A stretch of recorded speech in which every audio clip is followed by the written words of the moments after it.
आज मैं आप सबके लिए लेके आई हूँ होली स्पेशल बहुत ही क्रंची और बढ़िया ये बिस्किट जैसी रेसिपी। इस बिस्किट को आप झटपट से घर पे बना के स्टोर करेंगे, महीनों खाइए, ये जल्दी ख़राब नहीं होती है, बहुत ही क्रंची बढ़िया बन के तैयार होती है। इसे हम बनाने वाले हैं बिल्कुल नए अंदाज में। अगर आज की रेसिपी अच्छी लगे तो रेसिपी को लाइक ज़रूर करिएगा। तो यहाँ पे देखिए मैंने 2 कप ये गेहूं का आटा ले लिया है और यहाँ पे पूरे 2 कप गेहूं के आटे से ढेर सारा ये बिस्किट बना के हम तैयार करेंगे। आटे को हमने डाल दिया है एक बर्तन में।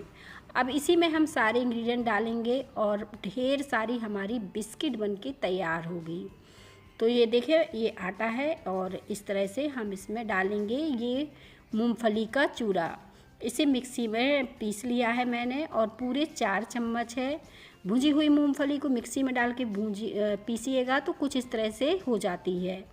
आप चाहो तो बादाम भी इसमें बारीक कट करके डाल सकते हो। साथ में तिल डाल दीजिए 2 चम्मच।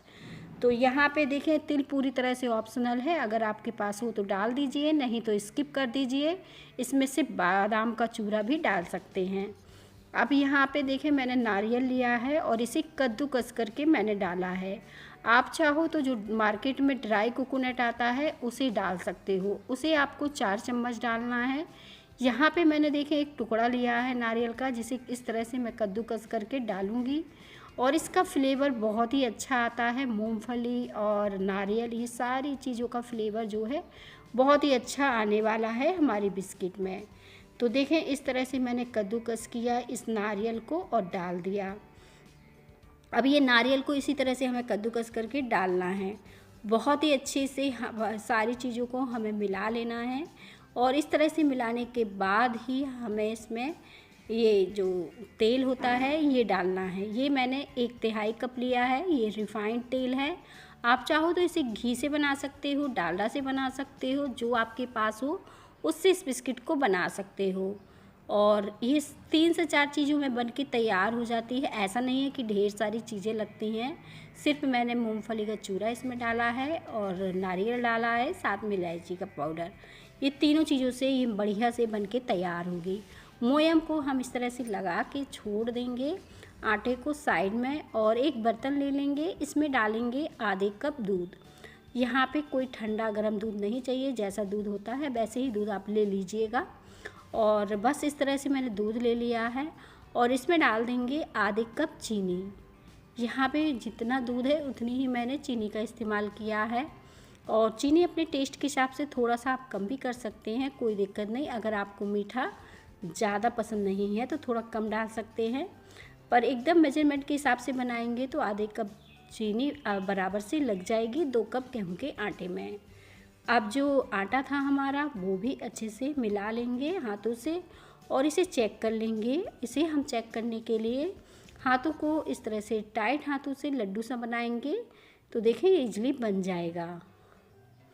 और दूध वाला जो चीनी है वो हम इसमें डालेंगे। चीनी को हमने बहुत ज़्यादा घोला नहीं था, क्योंकि ये चीनी के क्रिस्टल हमारी बिस्किट में आएंगे तो खाने में बिस्किट का टेस्ट और भी बढ़ जाएगा।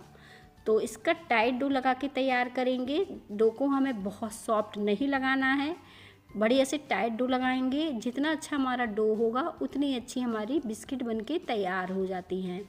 सॉफ्ट डो से ये अच्छे से मतलब सिक नहीं पाती हैं, तो आप सॉफ्ट डो बिल्कुल ना लगाइए, थोड़ा टाइट डो लगाइए, बहुत ही क्रंची बनेंगी टाइट डो से।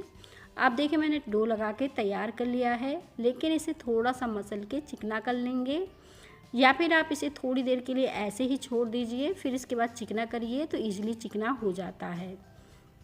अब इस डो को हमें बहुत ज़्यादा चिकना करने की ज़रूरत नहीं है और ऐसे ही रहने देते हैं डो को, क्योंकि हमें इससे बिस्किट बनाना है।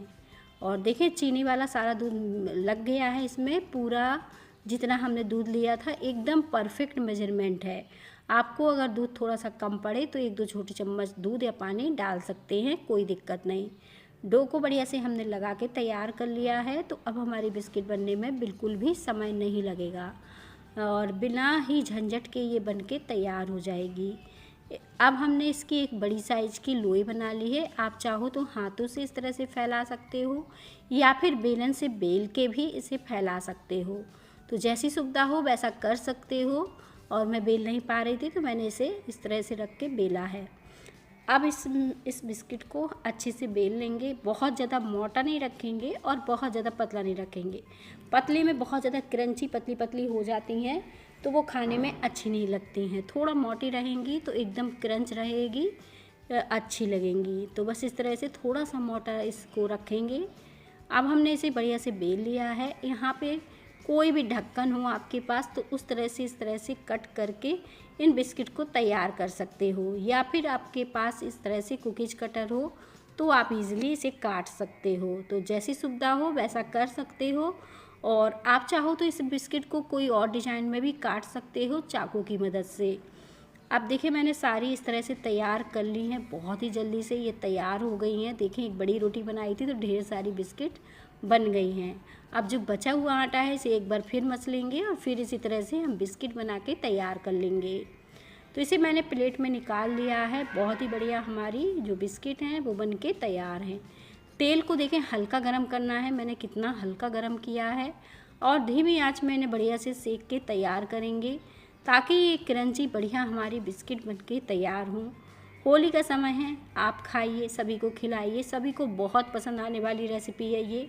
सबसे अच्छी बात ये है ये जल्दी ख़राब नहीं होगी, इसे बना के स्टोर कर लेंगे। और अब देखिए मैं इसे धीरे धीरे करके पलट रही हूँ। एक एक करके आपको इसे पलट देना है, और जितनी धीमी आंच में आप इन्हें सेकेंगे उतनी बढ़िया ये सिक के तैयार हो जाएंगी। क्रंची सी बढ़िया सी अब हमारी बिस्किट बनने ही वाली हैं। जैसे ही इनका कलर चेंज होगा मैं इसे आपको निकाल के दिखाऊंगी कितनी परफेक्ट और बढ़िया हमारी बिस्किट बनके तैयार हुई हैं। अब देखिए इनका हल्का सा मैंने कलर चेंज किया है। अभी थोड़ा और कलर चेंज होने तक हमें इन्हें सेकना होगा। जब तक एकदम परफेक्ट कलर नहीं आ जाता तब तक ये बिस्किट अच्छी नहीं लगेगी खाने में, तो थोड़ा और इसे सेक के तैयार करिएगा। अब देखिए इनका पूरी तरह से कलर चेंज हो गया है, एकदम क्रिस्पी करारी सी ये दिखने लगी हैं।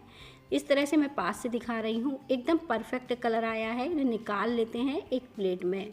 बाकी के बिस्किट भी हम इसी तरह से निकाल लेते हैं, और इसी तरह से हमें आगे की बिस्किट भी सेक के तैयार करनी है। जो रखी हुई हैं इनको भी हम डाल देते हैं। अब इसी तरह से सारी बिस्किट सेक के तैयार कर लेते हैं, और जब ये बिस्किट सेकने के बाद ठंडी हो जाती हैं तो और भी ज़्यादा क्रिस्पी करारी हो जाती हैं। एकदम बढ़िया बनी हैं। मैं इसे तोड़ के दिखा रही हूँ कितनी ज़्यादा क्रिस्पी करारी हैं। उम्मीद करती हूँ आज की रेसिपी आप सबको बेहद पसंद आई होगी। रेसिपी अच्छी लगे रेसिपी को लाइक करिएगा।